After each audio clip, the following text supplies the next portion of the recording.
Assalamualaikum warahmatullahi wabarakatuh. Salam sehat dan salam sejahtera bagi kita semua. Jumpa lagi dengan saya Master Heru.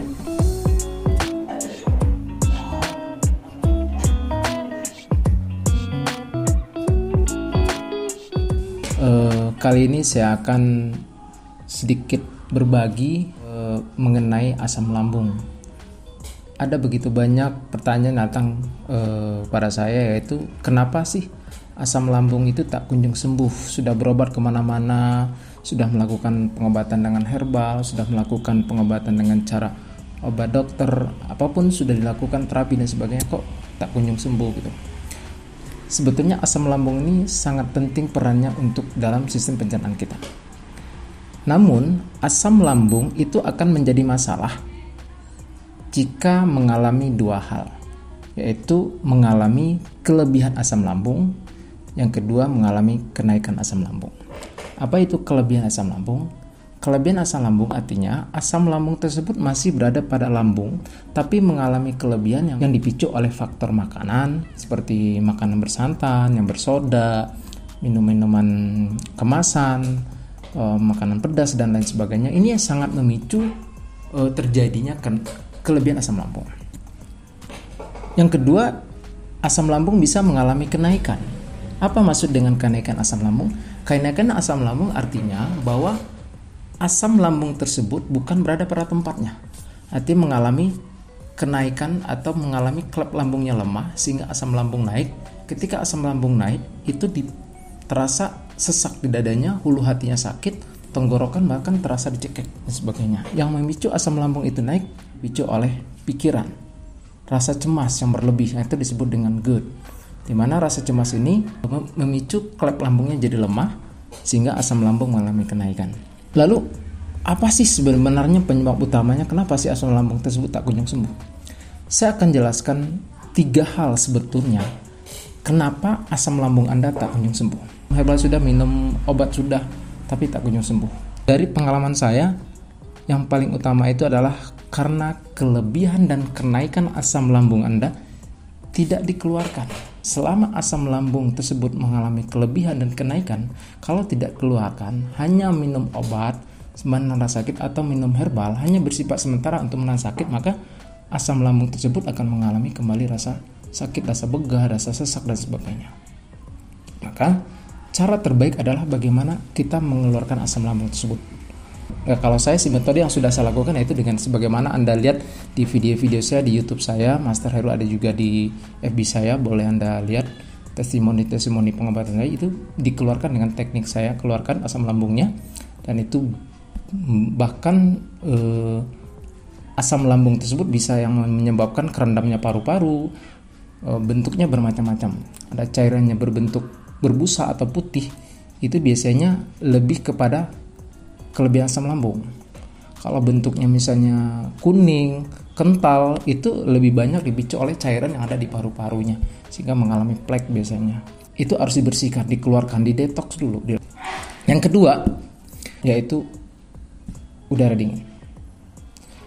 Angin, emang ini unik, bisa memicu asam lambung Anda tak kunjung sembuh.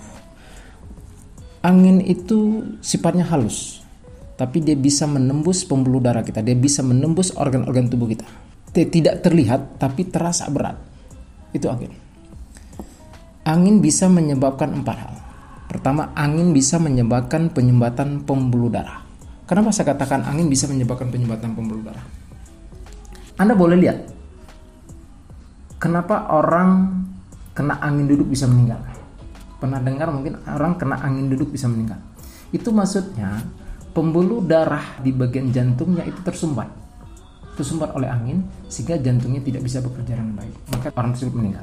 Organ tubuh kita itu bisa bekerja dengan baik bagaimana tergantung dari aliran darah. Apabila aliran darah kita tersumbat, aliran darah kita bermasalah, maka organ tubuh tidak bisa bekerja dengan baik. Badan bahkan terasa sakit. Angin juga bisa menyebabkan hipertensi, vertigo, migrain, pusing dan sebagainya. Kenapa bisa memicu itu? Karena angin bisa menghambat suplai oksigen dan darah ke otak. Sehingga bagi mereka yang sering kena darah tinggi, sering menggunakan kipas angin AC, itu sulit untuk sembuh. Ini boleh Anda lihat di video-video saya, itu kalau saya pegang di bagian kepalanya itu keluar udara dan bahkan sampai muntah. Itu banyak dipicu oleh udara dingin. Dan angin juga bisa menyebabkan kelembapan paru-paru atau bahkan bisa membuat paru-paru Anda kerendam.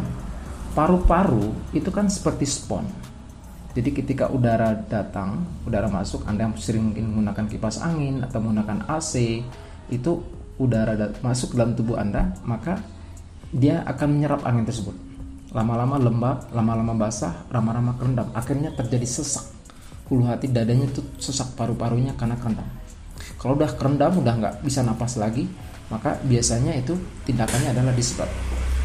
Biasanya saya melakukan metode dengan cara dikeluarkan. Yang keempat, angin bisa menyebabkan yaitu asam lambung naik. Ditandai dengan rasa begah, ditandai dengan rasa kembung, perut rasanya berbunyi dan sebagainya. Itu biasanya banyak gas, artinya gas lambung yang dalam tubuh Anda ini sangat memicu masalah pada asam lambung Anda. Ya, ini salah satunya menyebabkan kenapa asam lambung Anda tak kunjung sembuh. Apabila Anda senantiasa menggunakan kipas angin, Anda menggunakan AC yang terlalu berlebihan, atau Anda sering dikerok. Ya, nah ingat, kalau Anda masuk angin jangan dikerok. Sangat berbahaya. Artinya Anda membuka pori-pori Anda. Karena pori-pori semakin besar, maka lalu lintas angin semakin gampang. Artinya Anda sama aja mengucap selamat datang angin, silakan masuk. Anda buka lagi pintunya selebar-lebar. Saat itu memang enak. Yang lain Anda suruh keluar, tapi yang lain Anda suruh masuk. Akhirnya tubuh Anda akan mengalami yang disebut dengan terminalnya angin. Jadi angin masuk dalam tubuh Anda itu menghambat pembuluh darah Anda, menghambat menambah gas lambung Anda sehingga badan Anda terasa sakit, kepala Anda terasa pusing dan sebagainya, mual dan sebagainya. Itu dipicu oleh angin. Jadi selama Anda masih dikerok, itu angin sulit dihambat, angin sulit kita hentikan karena tubuh Anda sudah mengalami yang namanya lalu lintasnya angin. Yang ketiga, kenapa sih asam lambung Anda tak kunjung sembuh? Adalah pikiran dan rasa cemas yang berlebih. Terutama buat Anda yang mengalami GERD atau kenaikan asam lambung. Tubuh kita ini itu ibarat satu organisasi. Yang memimpin semua itu adalah kendalinya ada di pada pikiran. Kalau komando pikiran Anda mengatakan Anda sehat, maka organ tubuh yang lainnya akan mengikuti juga mengatakan sehat. Tapi kalau pikiran Anda mengatakan sakit, maka organ tubuh yang lain akan mengikuti bahwa dia akan merasakan sakit. Jadi pikiran itu ibarat kita bercermin. Kalau kita bilang, kamu sehat, dia balik lagi kita, iya kamu sehat. Kamu sakit, ya balik lagi kita, kamu sakit. Saya sedikit cerita singkat betapa sangat berpengaruh sekali bahwa pikiran tersebut bisa membahayakan tubuh kita. Pikiran bisa membuat kita drop, pikiran bahkan bisa membuat kita mengalami kematian. Dan ini kisah nyata. Seorang penjaga pembekuan daging bernama Nick Sisman, di dalam ruangan tersebut dia mengalami terjebak. Ketika itu pintu dalam keadaan terkunci dan dia tidak bisa keluar. Dan di situ dia mengalami panik. Ketika dalam keadaan panik, dia menulis sebuah surat. Dia mengatakan bahwa suhu dalam ruangan ini sangat dingin sekali. Saya mengalami kebekuan. Mungkin suatu saat nanti saya mengalami kematian. Maka surat ini mungkin akan dibaca oleh keluarga saya dan saya sangat mencintai keluarga saya. Maka apa yang terjadi? Esok harinya ternyata dia benar-benar mati. Dan petugas melihat dan cek suhu ruangan tersebut ternyata dalam kondisi normal. Apa yang membuat Nick Sisman mengalami kematian? Karena dia telah berpikir, telah merasakan sesuatu bahwa dia mengalami kebekuan. Pikirannya membuat dia beku, pikirannya membuat dia panik, pikirannya membuat dia dingin, pikirannya membuat dia sehingga mengalami kematian. Ya. Jadi kalau pikiran Anda sakit, maka ucapan Anda sakit, perilaku Anda sakit, maka hasilnya akan jadi sakit. Jadi desain pikiran Anda, bagaimana mendesain pikiran kita menjadi pikiran yang kita mau. Kalau Anda maunya sehat, ya desain pikiran Anda sehat. Anda bayangkan sesuatu yang membuat Anda lebih sehat, makan enak, jalan-jalan enak, udara segar dan sebagainya. Anda bayangkan sesuatu yang lebih baik. Jangan Anda bayangkan hal-hal yang buruk. Anda mengalami kematian lah, Anda takut corona, Anda takut keluarga Anda bagaimana, semuanya Anda pikirkan hal-hal yang buruk.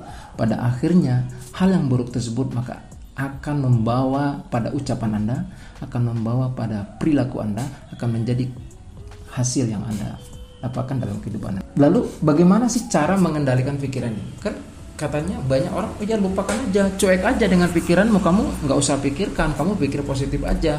Tapi kan sudah dilakukan kok nggak bisa. Caranya Anda harus lakukan dengan cara action. Ya, apa action yang Anda lakukan? Karena tidak hanya cukup mengendalikan, tapi juga bertindak. Tindakan apa yang kita lakukan? Misalnya, ketika Anda merasakan negatif, maka balik menjadi positif. Gitu. Anda sakit, Anda katakan sehat. Anda pusing, Anda katakan Anda segar. Anda sesak, Anda katakan Anda lega. Anda ucapin, Alhamdulillah ya Allah, terima kasih Allah, nikmat yang kau berikan ini ya Allah. Jadi jangan Anda ikuti iramanya rasa sakit Anda. Kalau Anda mengikuti irama sakitnya, semakin dalam rasa sakitnya, Anda syukuri. Karena Allah akan makin sayang pada Anda. Karena orang yang bersyukur dalam keadaan musibah, dalam keadaan menderita, berarti itulah rasa syukur yang sebenarnya. Allah akan sayang. Karena kalau Anda berpikir negatif, maka yang negatif itu adalah pikiran setan. Maka setan akan senang melihat Anda menderita. Setan akan senang melihat Anda sengsara. Itu maunya setan. Jadi jangan ikuti pikiran setan. Artinya kalau Anda berpikir negatif, itu artinya Anda tidak beriman. Orang beriman harusnya berpikir positif. Itu caranya. Jadi bagaimana kendalikan dengan cara action. Action yang kedua yaitu dengan cara Anda melakukan guncang bumi. Ya. Bagaimana cara guncang bumi? Anda lihat video-video berikut ini. Siap? Siap.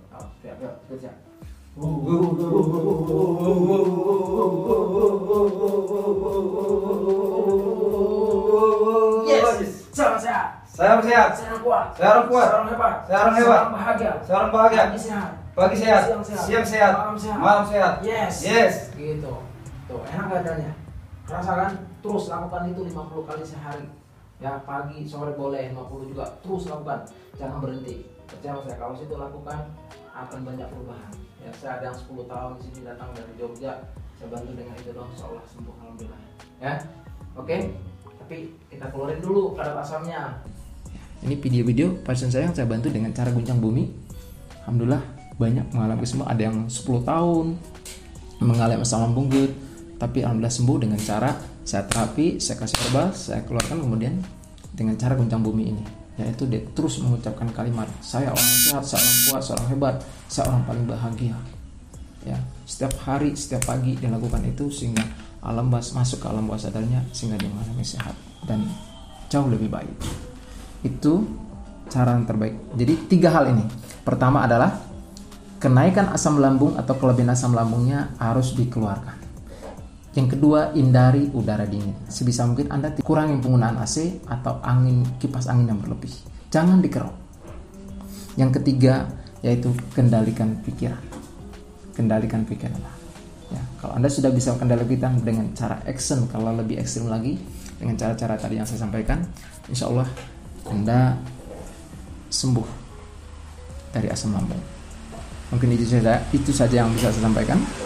Semoga bermanfaat dan silakan di-share, bisa bermanfaat bagi yang lain. Dan jangan lupa di subscribe.